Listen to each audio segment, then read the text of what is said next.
Hai, welcome back to my YouTube channel. Hari ini kita nak DIY dulang hantaran. Okey.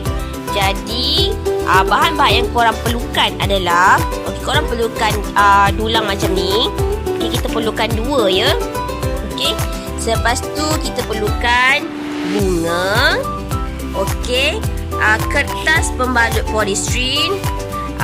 Kita juga perlukan kabel tie dan juga polystyrene.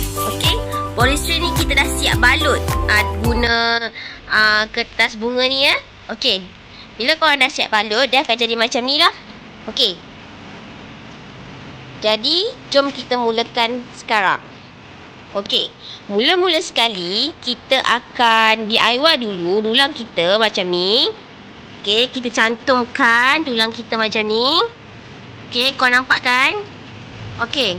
So, selepas itu kita ikat dulang ni dahulu menggunakan kabel tie. Okey.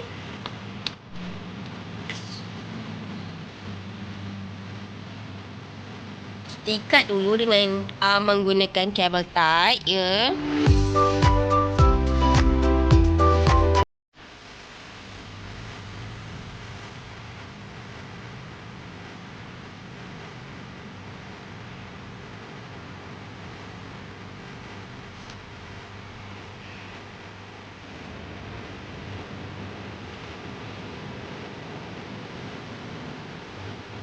Okey, so bila korang punya dulang dah siap, dia akan jadi macam ni ya. Okey, korang punya dulang akan jadi macam ni. Okey, so selepas tu kita bolehlah ubah kita punya hantaran pula.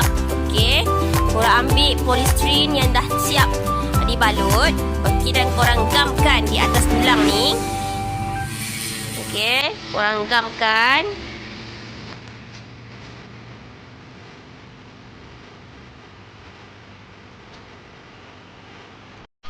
Okey, kita boleh start cucuk bunga pada dulang kita. Okey.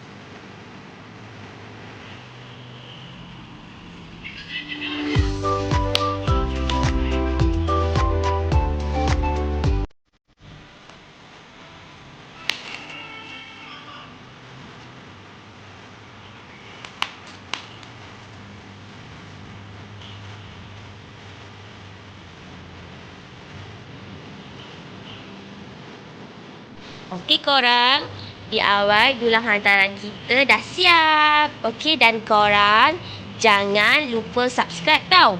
Bye. Terima kasih kerana menonton dan selamat mencuba.